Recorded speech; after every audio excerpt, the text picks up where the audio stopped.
Hello प्यारे बच्चों, जैसा कि जानते हैं कि आपको जो लर्निंग आउटकम्स आधारित गैप लर्निंग सामग्री वर्ष 2022-23 के लिए जारी की गई है। तो इस वीडियो में हम जो आपका न्यू सत्र है 22-23 के लिए कक्षा 7 विषय हिंदी, अंग्रेजी और संस्कृत का सॉल्यूशन बता रहे हैं। इस वीडियो में आपको पेज नंबर 1 से 36 तक एक ही वीडियो में संपूर्ण सॉल्यूशन देखने को मिलेगा। तो चलिए पहले मैं बता देता हूँ। जैसा कि आप स्क्रीन पर देख पा रहे होंगे, मैं स्क्रॉल कर रहा हूँ। देखिए ये आप यहाँ तक आपको 19 पेज हैं, पर इसके बाद एक और पीडीएफ है। देखिए ये दूसरी पीडीएफ है, यहाँ से आप देख पाएंगे। तो ये आपका देखिए पेज यहाँ पर दिए हुए हैं, ये 20 पेज है, यानी कि आपको 1 से 36 तक संपूर्ण सॉल्यूशन इस वीडियो में देखने को मिलेगा। पहले मैं एक ऐसे बता देता हूँ। देखिए ये टोटल आपको कितना 36 यहाँ पर आप देख पा रहे हैं, 1 से 36 पेज नंबर तक सॉल्यूशन मिलेगा। ये कब मिलेगा? जब आप वीडियो को पूरा देखेंगे। ओके, और इसकी पीडीएफ भी आप डाउनलोड कर पाएंगे। पीडीएफ के लिए मैं बताऊंगा आप कहाँ से डाउनलोड करेंगे, किस प्रकार से डाउनलोड करेंगे। चलिए वीडियो को स्टार्ट करते हैं। इस वीडियो को अभी तक आपने अपने दोस्तों के साथ शेयर नहीं किया तो शेयर कर दें, और चैनल को सब्सक्राइब कर लें, क्योंकि चैनल को सब्सक्राइब करना बिल्कुल फ्री होता है। ओके, तो फटाफट से इस चैनल को सब्सक्राइब कर लें, ये आपके लिए बहुत ही फ़ायदेमंद होने वाला है। इस चैनल के माध्यम से आपको कक्षा 7 विषय हिंदी, अंग्रेजी, संस्कृत और सभी सब्जेक्ट के जो लर्निंग आउटकम्स जारी किए गए हैं 2022-23 के लिए, सभी का सॉल्यूशन मिलने वाला है। तो चलिए इस वीडियो को स्टार्ट करते हैं। आपका जो पेज नंबर 1 है लर्निंग आउटकम एज 602। ओके, तो यहाँ से स्टार्ट करते हैं। ये आपका पार्ट है 2, कटुक वचन मत बोलो। यहाँ से आपका अभ्यास 1 पूछा जाएगा। देखिए मैं ये पढ़कर नहीं बता रहा हूँ, क्योंकि इससे आपका भी टाइम वेस्ट होगा। क्योंकि वैसे अगर आप ये पढ़ेंगे तो इसी से क्वेश्चन आपके पूछे गए हैं, है ना। तो आपको पढ़ लेना चाहिए, क्योंकि मैंने तो यहाँ पर आंसर लिखे हुए हैं, फिर दोबारा रीड करने का कोई मतलब नहीं है। इससे क्या होगा, जो वीडियो की लेंथ होगी वो काफ़ी बढ़ जाएगी, है ना। तो कोई मतलब नहीं होगा। लेकिन आपको ज़रूर पढ़ना है। तो चलिए, मीठी वाणी क्यों बोलना चाहिए। तो इसमें जब आप पढ़ेंगे तो बताया गया है कि मीठी वाणी बोलने से समाज में खुशहाली छा जाती है, और समाज के लोग मीठी वाणी बोलने वाले के प्रति आकर्षित हो जाते हैं। इस तरीके से आपको यह अभ्यास एक कर लेना है। अभ्यास 2 देखिए, विलोम शब्द लिखो। तो यहाँ पर प्रेम का लिखना है। प्रेम का होता है घृणा। कड़वा का विलोम शब्द होता है मीठा। मित्र का विलोम शब्द होता है शत्रु। इस तरीके से इसको आपको लिख लेना है। अगला देखिए, वातन हाथी पाइये, वातन हाथी पाँव कहावत के बारे में आप क्या समझते हैं। तो विनम्र व मधुरभाषी व्यक्ति असंभव को भी संभव बना सकता है, और अपने मधुर वचनों से वह पुरस्कार प्राप्त कर सकता है, जबकि कटु वचन से वह अपने महत्व को खो देता है और दंड का भागी हो जाता है। इस तरीके से प्रश्न 3 का उत्तर आपको लिख देना है। अगला देखिए, प्रश्न क्रमांक 4। तो प्रश्न 4 देखिए, अब आपने कभी कड़वी बात पर हुए झगड़े को देखा होगा, तो उस घटना का वर्णन कीजिए। तो घटना का वर्णन किस प्रकार करेंगे। हमारी कक्षा में सहपाठी किसी गलत बात पर झगड़ पड़े, तभी हमारे शिक्षक कक्षा में आए और बताया कि किसी को भी कोई कड़वी बात नहीं बोलना चाहिए, ताकि झगड़े की नौबत ना आए। इसके बाद अभ्यास 3 देखिए। अभ्यास 3 आप यहाँ पर देख पा रहे हैं। तो अभ्यास 3 में आपको ये प्रश्न पूछे जाएंगे। ये आलेख के आधार पर प्रश्नों का निर्माण कीजिए। तो उदाहरण है, कड़वी बात बोलने का परिणाम क्या होता है, यानी क्वेश्चन मार्क बनाना है। तो आप बनाएंगे कड़वी बात किसके समान होती है। तो स्टूडेंट यहाँ पर क्वेश्चन मार्क चिन्ह लगाना है। यहाँ पर पूर्ण विराम का लगा है, गलती से लग गया है। आपको प्रश्नवाचक चिन्ह यहाँ पर लगाना है लास्ट में, ठीक है। दूसरा है, मीठी वाणी किसके समान होती है। तो यहाँ पर भी प्रश्नवाचक चिन्ह। झगड़े होने का क्या कारण होता है, यहाँ पर भी प्रश्नवाचक चिन्ह। मनुष्य को सदैव कैसी वाणी बोलना चाहिए। तो यहाँ पर भी क्वेश्चन मार्क लगाना है। ओके, चलिए अगला देखिए, आपका है जो पाठ सामग्री पाठ 13 के अंतर्गत लिया गया है।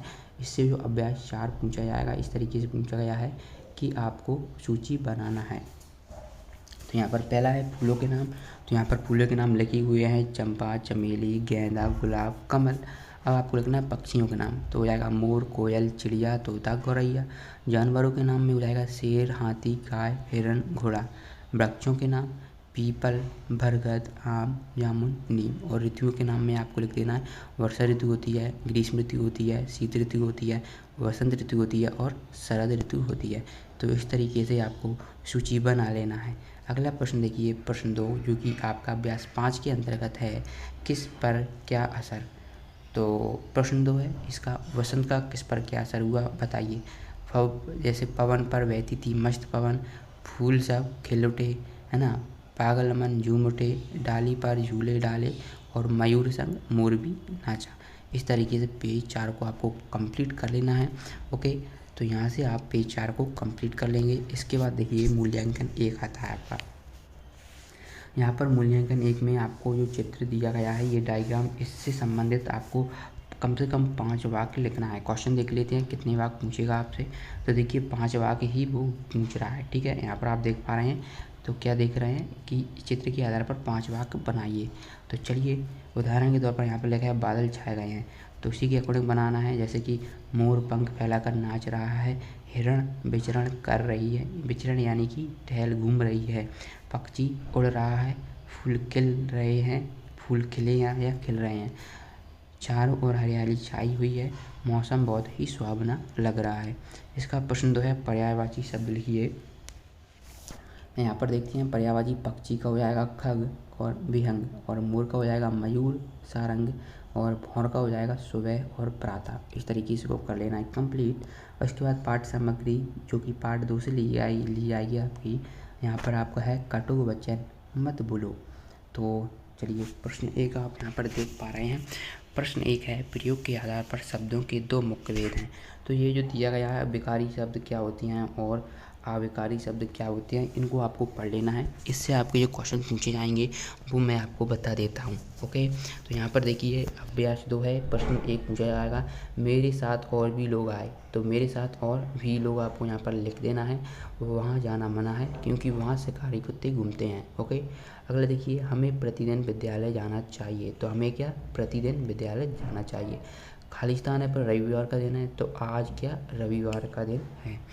चलिए अगला देखते हैं पेज नंबर 7, जो कि आपका लर्निंग आउटकम 605 है, जो कि अध्याय 4 नारियल का बगीचा से लिया गया है। तो इस नारियल के बगीचे से संबंधित आपको नीचे क्वेश्चन पूछे जाएंगे। इसको इस पैराग्राफ को पूरा पढ़ लेना है। यहीं से आपके पूरे आंसर देखने को मिलेंगे जो क्वेश्चन अभ्यास में पूछे जाएंगे। ओके, तो चलिए अभ्यास 1 देखते हैं। तो स्थान का परिचय है। तो स्थान जो है यहाँ पर जब आप पढ़ेंगे तो चित्तौड़गढ़ राजस्थान का आपको देखने को मिलेगा। लोगों का रहन सहन, तो राजस्थानी लोग दिल के बहुत अच्छे व शांत स्वभाव के होते हैं। इसके बाद देखिए, राजस्थानी लोगों का मुख्य भोजन दाल बाटी व चूरमा है। इस प्रकार से पेज 7 आपका कंप्लीट होता है। अब चलिए 8 की ओर। तो यहाँ पर प्राकृतिक वातावरण बताना कैसा है। तो राजस्थान एक गर्म प्रदेश है, यहाँ पर बहुत कम वर्षा होती है। यहाँ पर सघन वन क्षेत्र 3.832 मीटर होता है, और मुख्य फसलें यहाँ पर बाजरा, मोट, मूंग, ग्वार और तिलहन की पाई जाती हैं। तिलहन, राई आदि की पाई जाती हैं। इसी में अभ्यास 2 है, नारियल की छिलकों से क्या क्या बनाया जा सकता है। तो पहला है नारियल की गिरी का क्या उपयोग है।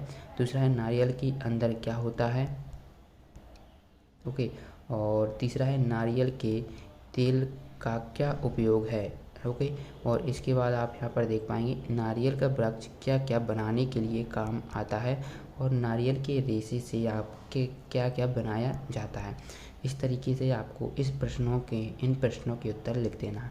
अगला देखिए अभ्यास 3, शुद्ध वर्तनी लिखना है। जैसे वृक्षों में इस सही नहीं लिखा है तो ये सही हो जाएगा, वृक्षों, सब्जी, नारियल, चमचे, है ना। तो सब्जी गलत लिखा है ना, ये वाला सा बनेगा, यहाँ पर ये सा वाला बना है। ओके, चलिए इस तरीके से आपको ये अमृत कर देना है। अगला देखिए पेज नंबर 9, मूल्यांकन 2 दिया गया है।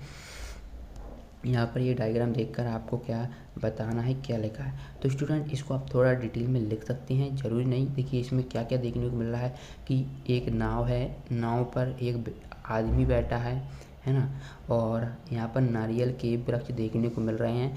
ये जो वर्णन है वो समुद्र तट का है ना, और यहाँ पर कुछ घर हमें देखने को मिल रहे हैं। संभवतः वहाँ पर कुछ ना कुछ लोग रहते होंगे।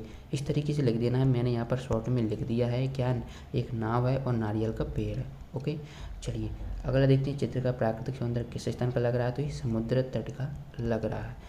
चलिए देखिए, क्या आप कभी नाव पर बैठे हैं। यदि हाँ तो उस आनंद का वर्णन कीजिए।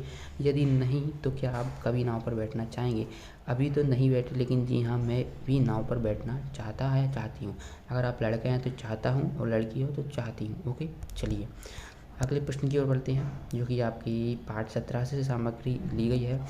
ओके, तो यहाँ पर आपको भर देना है। उक्त काव्य पंक्तियों में आए 4 विशेषण शब्द लिखिए। दुर्गम, छोटा, सूखी, गतिशील। ओके, इसके बाद देखिए उपयुक्त प्रश्न के उत्तर में दिए गए विशेषण शब्द के विशेष लिखिए। जैसे विशेषण है दुर्गम, तो इसका हो जाएगा पथ। छोटा का हो जाएगा उद्गम और गतिशील का हो जाएगा धारा। तो इस तरीके से लिख देना है। इसके बाद अगले प्रश्न की ओर बढ़ते हैं, जो कि आपकी लर्निंग आउटकम H606 से ली गई है, जिसके पाठ सामग्री पार्ट 3 हार की जीत से लिया गया है। तो आप इस पैराग्राफ को एक बार जरूर रीड करें, इससे आपके जो क्वेश्चन पूछे गए हैं उनके आंसर बनना है। ओके, किसने किससे कहा? तो मैं आपका दास हूँ, ये खड़क सिंह ने बाबा भारती से कहा था। और ये घोड़ा आपका हो चुका है, तो ये किसने? बाबा भारती ने खड़क सिंह से कहा था। ओके, इसके बाद देखिए ये घोड़ा आपको नहीं दूंगा, खड़क सिंह ने बाबा भारती से कहा है। और मेरा दिल टूट जाएगा, बाबा भारती ने खड़क सिंह से कहा था। इस तरीके से पेज नंबर 11 कंप्लीट होते हैं। अब चलिए बढ़ते हैं पेज नंबर 12 की ओर। यहाँ पर देखिए 5 बार इस घटना को किसके सामने ना कहना, तो ये बाबा भारती ने खड़क सिंह से कहा था। अगला देखिए अभ्यास तो साधु के बारे में, तो साधु कौन होते हैं, है ना? तो साधु भी ईश्वर की भक्ति और अध्यान भजन करते हैं। इस पाठ में बाबा भारती साधु हैं। ओके, इस पाठ में कौन है? बाबा भारती साधु हैं। चलिए अगला देखिए डाकू के बारे में लिखना है। तो डाकू क्या होते हैं? जो व्यक्ति किसी को डरा धमका कर अनैतिक रूप से किसी का धन या कोई वस्तु जबरदस्ती छीन लेता है, डाकू कहलाता है। इस पाठ में खड़क सिंह डाकू हैं। ओके, अगला देखिए घोड़े के बारे में। तो घोड़ा एक पालतू पशु होता है जो सामान्यतः सवारी करने के काम आता है। इस पाठ में बाबा भारती के घोड़े का नाम सुल्तान था। अब मूल्यांकन 3 देखिए, इससे जो प्रश्न बनेंगे उनके उत्तर देंगे। संज्ञा शब्द लिखना है। तो बाबा भारती खड़क सिंह घोड़ा, तो संज्ञा क्या होती है? किसी व्यक्ति वस्तु या स्थान के नाम को संज्ञा कहते हैं। बाबा भारती के नाम है इसलिए ये संज्ञा हो जाएगा। खड़क सिंह भी नाम है, घोड़ा भी नाम ही है। ओके, चलिए तो अब सर्वनाम क्या होता है? तो संज्ञा के स्थान पर प्रयुक्त किया जाता है। जैसे वह, वे, तुम्हें। तो जैसे वह जा रहा है, तो वह यानी कि बाबा भारती खड़क सिंह जा रहा था, है ना? तो इस तरीके से आपको ये सर्वनाम लिख देना है। चलिए अगला देखते हैं अभ्यास 4 पेज नंबर 13। यहाँ पर देखिए निम्नलिखित शब्दों के आधार पर लोक कथा को पूरा कीजिए। तो ये आपको लोक कथा भर देना है। यहाँ पर पर्वत भर देना है, यहाँ पर तपस्या, यहाँ पर शक्तियाँ, रूप, बैल, शेर, झगड़ा, बंदर, आशा, भाग। ओके, अगर PDF डाउनलोड करना चाहते हैं तो बिल्कुल फ्री में आप इसकी PDF डाउनलोड कर पाएंगे। इसके लिए आपको हमारे टेलीग्राम ग्रुप को ज्वाइन कर लेना है। टेलीग्राम ग्रुप की लिंक आपको डिस्क्रिप्शन बॉक्स में दी गई है। ये जो PDF रहेगी वहीं पर आपको देखने को मिल जाएगी, वहाँ से आप इस PDF को डाउनलोड कर पाएंगे, वो भी बिल्कुल फ्री में। चलिए अगला देखते हैं पाठ सामग्री, जो कि आपके यहाँ पर पेज नंबर 13 है। इसके बाद पेज नंबर 14 का हम देखते हैं अभ्यास।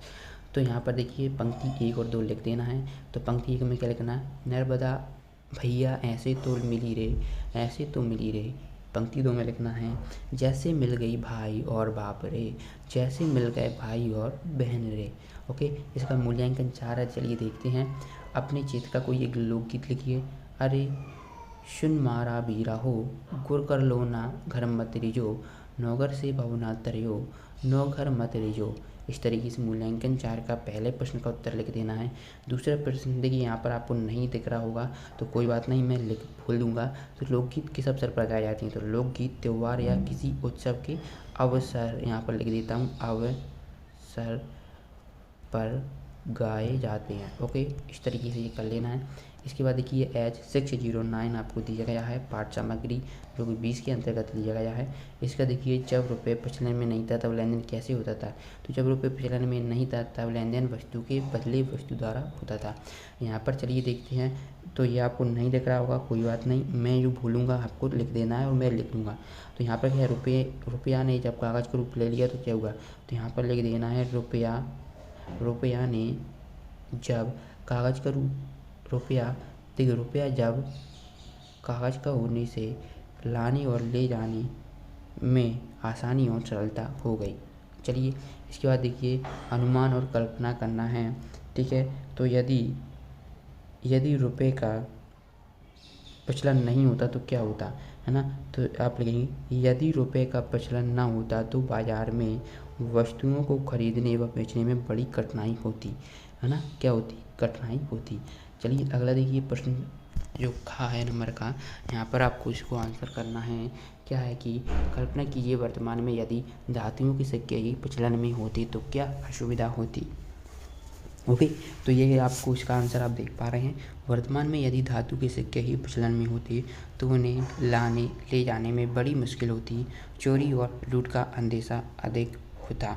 इसके बाद ग नंबर का देखिए, तो यहाँ पर देखिए क्या है कि वर्तमान समय में आपके पास नगद रुपया नहीं हो तो आप स्कूल बस का शुल्क किस माध्यम से चुकाएंगे। तो वर्तमान समय में नगद रुपया नहीं होने पर डिजिटल प्लेटफॉर्म जैसे पेटीएम, गूगल पे, फ़ोनपे, नेट बैंकिंग आदि के माध्यम से स्कूल बस का शुल्क चुकाएंगे। ओके, अगला देखिए, तो ये आपको दिख रहे हैं विदेशी मुद्रा एवं उसकी प्रतीक और भारतीय मुद्रा एवं उसकी प्रतीक। तो यहाँ पर उससे क्वेश्चन पूछे जाएंगे। यहाँ पर डॉलर का साइन बनाना होगा, तो इस तरीके से डॉलर का बना देना।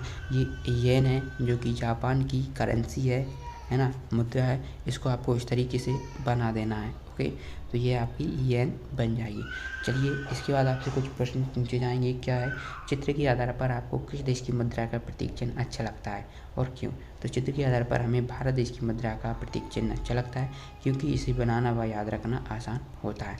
इसके बाद देखिए, ये किस, तो ये जापान की मुद्रा है, येन है। ठीक है, येन जापान की मुद्रा है। चलिए अगला देखिए, प्रश्न नंबर 18 देखते हैं, है ना, सॉरी पेज नंबर 18 देखते हैं। और ये लर्निंग आउटकम 611 है, जो कि अध्याय 15 दस्तक कहानी से लिया गया है ना। तो यहाँ पर आपको ये दो बार लेना है, करते जी। इसके बाद देखिए, मुहावरे एवं लोकोक्ति बताना है, तो इनके आपको कर लेना है। तो यहाँ पर स्क्रीन पर आप देख पा रहे हैं, तो मैं बोल नहीं रहा हूँ, आप इनको लिखते चलिएगा। ठीक है, आप स्क्रीन पर देख पा रहे हैं। इस तरीके से प्रयोग 2 आपका कंप्लीट हो जाएगा। प्रश्न पेज नंबर 19 से कंप्लीट होगी। चलिए अब 19 से 36 तक का भी सॉल्यूशन देख लेते हैं। तो यहाँ पर आप देख पा रहे हैं, जो आपको मुहावरे दिए गए हैं उनका आपको अर्थ बताना है। तो ये जो मैंने बता दिया था, अभ्यास 2 के क्वेश्चन भी बता दिए थे, यानी पेज नंबर 19 तक हमने आपको कंप्लीट कर दिया था। अब 19 से आगे के चलिए देख लेते हैं सॉल्यूशन। तो ये पेज मूल्यांकन 6 है, जो कि पाठ सामग्री आपके 6 व्याख्यान से ली गई है। तो चलिए इसके भी आंसर देख लेते हैं। अभ्यास पहले में क्या दिया गया है वह देखते हैं। क्या दिया है कि उपयुक्त दी गई काव्य पंक्तियों में किस पंक्ति में अनुप्रास अलंकार का प्रयोग हुआ है। तो निम्न पंक्तियों में अनुप्रास अलंकार का प्रयोग हुआ है, इसमें समल समल कर चलो प्रयोग वीरवर, है ना। तो इस पंक्ति में क्या है, अनुप्रास अलंकार आपको पहली वाली दिख रही होगी, इसमें आपको यहाँ पर सा और सा में क्या अनुप्रास अलंकार है। ओके, चलिए इसके बाद देखते हैं अगला, निम्नलिखित काव्य पंक्तियों में किस पंक्ति में अनुप्रास अलंकार का प्रयोग हुआ है।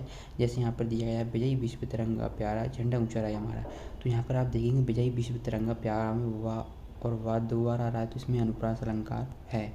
इसके बाद अगला देखिए, कहीं रही मन संपत्ति सगे बनत बहुत बतरीत विपत्ति कसौटी ये कसे थे ही साचे मीत। तो यहाँ पर आप देखेंगे, कह रही में संपत्ति सगे बनत बहुत बहुरीत। तो यहाँ पर आप देखेंगे, तो संपत्ति सगे और बहु तो इसमें क्या हो जाएगा, आपका अनुप्रास हो जाएगा। इस तरीके से आपको कर लेना। और यहाँ पर आपका ये वाला हो जाएगा, जंगल ही जीवन है जंगल को मत काटो, है ना।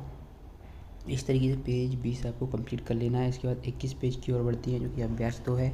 तो यहाँ पर चलिए देखते हैं, अनुप्रास अलंकार की दी गई पंक्तियों के अलावा कोई अन्य काव्य पंक्तियाँ लिखिए। तो चारू चंद की चंचल किरणें खिल रही थी जल थल में। तो ये अनुप्रास अलंकार की आपको लिख देना है। इसके बाद चलिए अगला देखते हैं। तो अगला आपको यहाँ पर स्क्रीन पर आप देख पा रहे हैं।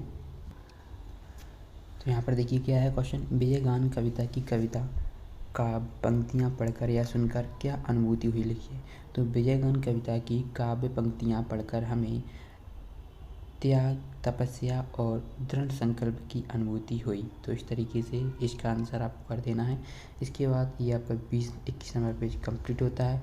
अब हम अगले जो लर्निंग आउटकम है H610 की ओर बढ़ते हैं, जो कि आपके पाठ सामग्री पाठ 21 मेरी माँ के पाठ से लिया गया है।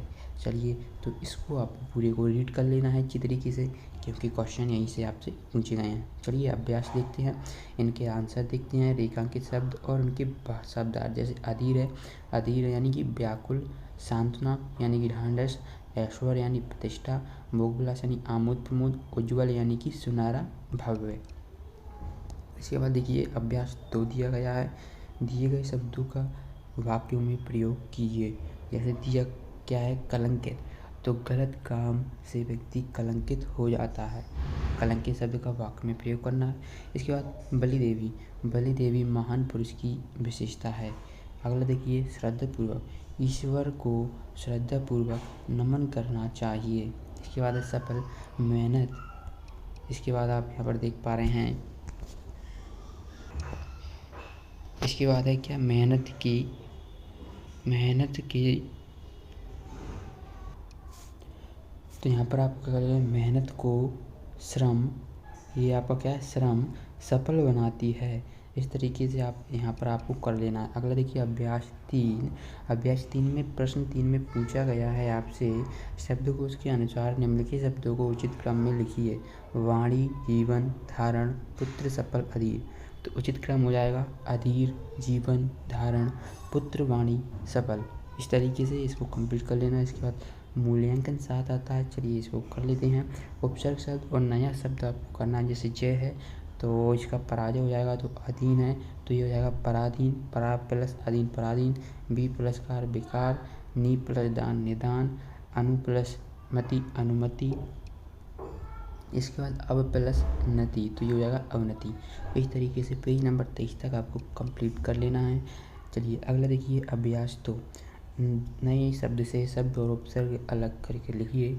नया शब्द है, उपसर्ग और शब्द दिए गए हैं। जैसे अनुराग है तो इसको हमने अनु प्लस राग कर दिया। इसी प्रकार से अनुमान का अनु प्लस मान हो जाएगा, है ना। अपकार का अप प्लस कार, और सुजन का सु प्लस जन, प्रतिदिन का प्रति प्लस दिन, अतिशय का अति प्लस सय। इस तरीके से आपको इसका आंसर कर लेना है। अभ्यास 3 देखिए, प्रत्यय जोड़कर नए शब्द बनाइए, है ना। तो शब्द आप यहाँ पर देख पा रहे हैं, ये प्रत्यय है और ये नया शब्द है।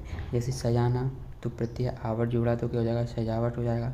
उसी प्रकार बनाना, तो ये होगा बनावट। पानी वाला, पानी प्लस पानी वाला हो जाएगा। दया प्लस लू, दयालु हो जाएगा। टकराहट, यहाँ पर आपको कर देना है। इसके बाद आपको हो जाएगा सम्मान प्लस से, तो ये सम्मानित हो जाएगा। दर्शन ये, तो ये हो जाएगा दर्शनीय। चलिए अभ्यास 4 देखिए। अभ्यास 4 दिया है कि नए शब्द से शब्द और प्रत्यय अलग कर लिखिए। इसको देखिए, पहला है, जैसे एग्जाम्पल दिया गया है पुष्पित, तो ये हो जाएगा पुष्प प्लस इत। इसी प्रकार प्रभुत्व हुआ तो प्रभु प्लस तत्व, प्रभुत्व। सजावट, सजाना प्लस आवट, सजावट हो जाएगा। मुस्कुराहट, मुस्कुराना प्लस आहट, मुस्कुराहट, है ना। फेरी वाला, फेरी प्लस वाला, फेरी वाला। इस तरीके से पेज नंबर 24 तक कंप्लीट कर लेना है। इसके बाद आपसे अगला पूछा जाएगा लर्निंग आउटकम 615, है ना। तो संपूर्ण सॉल्यूशन एक वीडियो मिल रहा है, तो इसलिए इस वीडियो को अपने दोस्तों के साथ शेयर कर दें। आपको इसकी PDF में मिलेगी, तो PDF के लिए आप हमारे टेलीग्राम ग्रुप को ज्वाइन कर लें। टेलीग्राम ग्रुप की लिंक आपको डिस्क्रिप्शन बॉक्स में दी गई है। ओके, चलिए पाठ सामग्री दिया है, पाठ 16 श्रम की महिमा, है। तो इससे जो प्रश्न पूछे जाएंगे वो हम देखते हैं। अभ्यास 1 है, तो क्या प्रश्न क्या है, दी गई कविता के आधार पर कविता में निम्नलिखित कार्य किस कला के अंतर्गत आती हैं। जैसे कागज़ पर लिखना, तो ये हस्तलेखन, किसके लेखन के आएंगे, हस्तलेखन, तो ये किसके अंतर्गत आएंगे, हस्तलेखन के अंतर्गत आएंगे। ओके, चलिए इसके बाद हम अगला देखते हैं। धरती में बीज गाड़ना, ये खेतीबाड़ी के अंतर्गत आएगा। और सूत काटना वास्तुकला के अंतर्गत, और चप्पल बनाना ये भी वास्तुकला के अंतर्गत आता है। इसके बाद अभ्यास 2 दिया गया है। प्राचीन काल में निम्नलिखित कला को करने वाले कलाकारों को किस नाम से जाना जाता था। काष्ठ कला करने वाले को बढ़ई के नाम से, मिट्टी के बर्तन बनाने वाले को कुम्हार, वस्त्र निर्माण करने वाले को दर्जी, खेती करने वाले को किसान, और सोने के आभूषण बनाने वाले को सोनार। इस तरीके से अभ्यास 2 आपको कंप्लीट कर लेना है। फिर आपको ये डायग्राम देखने को मिल रहा है, इससे आपको अभ्यास 3 में कुछ क्वेश्चन पूछे जाएंगे। चलिए देखते हैं क्या क्वेश्चन पूछे गए हैं। तो देखिए दिए गए चित्र में आपको क्या क्या दिखाई दे रहा है। तो चित्र में गांधी जी सूत काट रहे हैं एवं कपड़ा बन रहे हैं एवं कपास क्या कर रहे हैं, धुन रहे हैं, है ना। इस तरीके से आप देख पाएंगे। देखिए अगला देखिए, चित्र में किस महापुरुष को दिखाया गया है। तो चित्र में महात्मा गांधी जी को दिखाया गया है। ओके, महात्मा गांधी कौन है, जो हमारे राष्ट्रपिता के नाम से हम इन्हें संबोधित करते हैं। अगला देखिए, दिए गए चित्र में महात्मा जी क्या कर रहे हैं। तो दिए गए चित्र में महात्मा गांधी जी सूत काट रहे हैं। ओके, चलिए अगला देखिए, कटी हुई सूत से क्या क्या बनाया जाता है ना। तो क्या बना सकते हैं, कढ़ाई और रस्सी बनाने में इसका हम उपयोग कर सकते हैं, धागा बनाने में और वस्त्र बनाने में। इस तरीके से कटी हुई सूत से हम निम्नलिखित चीज़ें, ये 3 चीज़ें बना सकते हैं। इसके बाद देखिए आपका अभ्यास 4 है। अभ्यास 4 क्या है, निम्नलिखित कलाओं में किसी एक कला पर 10 वाक्य लिखिए। जैसे दिया है खेतीबाड़ी, भवन निर्माण, चित्र। तो हमने यहाँ पर जो भवन निर्माण है ना, भवन निर्माण जो कि है वो वास्तुकला के अंतर्गत आती है, उसके हमने 10 वाक्य यहाँ पर लिखे हुए हैं। तो पहला देखिए, भवनों का निर्माण एवं अन्य कला वास्तुकला है। वास्तुकला प्रतिभा एवं शक्ति का प्रतीक है। ताजमहल मुगल वास्तुकला का उत्कृष्ट नमूना है। विज्ञान तथा तकनीक का सम्मिश्रण वास्तुकला है। वास्तुकला ललित कला की शाखा रही है। इसके बाद देखिए, नक्शों और पिंडों का निर्माण भी वास्तुकला है। वास्तुकला को सभी कलाओं की जननी कहते हैं। वास्तुकला पुरातन काल की सामाजिक स्थिति है। चट्टानों, ईंटों और पत्थरों में भूतपूर्व रूप देना भी वास्तुकला है। ओके, इसके बाद वास्तुकला, यहाँ पर आप देखेंगे वास्तुकला किसी स्थान को मानव के लिए वास योग्य कला बनाने की कला है। ओके, चलिए इस तरीके से इसको आंसर कर लेना है आपको। इसके बाद आपसे मूल्यांकन सुलभ पूछा जाएगा, तो चलिए इसके आंसर देख लेते हैं मूल्यांकन के। तो मूल्यांकन क्या है कि निम्नलिखित शब्दों में से सर्वनाम शब्द छाट कर लिखिए। तो यहाँ पर हो जाएगा वह, मैं, कौन, यह, जो, सो। तो ये आपको सर्वनाम शब्द यहाँ पर दिए गए हैं, इनको कर लिख देना है। इसके बाद देखिए अभ्यास 2, निम्नलिखित सर्वनाम कहाँ प्रयुक्त होते हैं। जैसे प्रश्नवाचक सर्वनाम, तो प्रश्न करने के लिए इस सर्वनाम का प्रयोग होता है, किसके लिए, प्रश्न का। और अनिश्चयवाचक सर्वनाम, इस सर्वनाम में किसी निश्चित वस्तु का बोध नहीं होता। इसके बाद देखिए पुरुषवाचक सर्वनाम। पुरुषवाचक सर्वनाम किसी व्यक्ति के नाम के बदले आते हैं। ओके, इसके बाद देखिए संबंधवाचक सर्वनाम, वे शब्द जो वाक्य को जोड़ने का काम करते हैं, दिए गए वाक्य खंडों को जोड़ने का काम करें, वाक्य में किसी दूसरे में सर्वनाम में संबंध स्थापित करें, है ना, तो ये क्या होते हैं, संबंधवाचक, यानी कि उनके बीच संबंध बताते हैं। इसके बाद आप देखेंगे अभ्यास 3। अभ्यास 3 क्या है कि दिए गए शब्दों के आधार पर 2-2 वाक्य लिखिए जो दी गई तालिका में न आए। जैसे निजवाचक सर्वनाम, मैं काम अपने आप कर लूँगा, आपको कोई परेशानी तो नहीं है, ये आपको तो कर लेना है।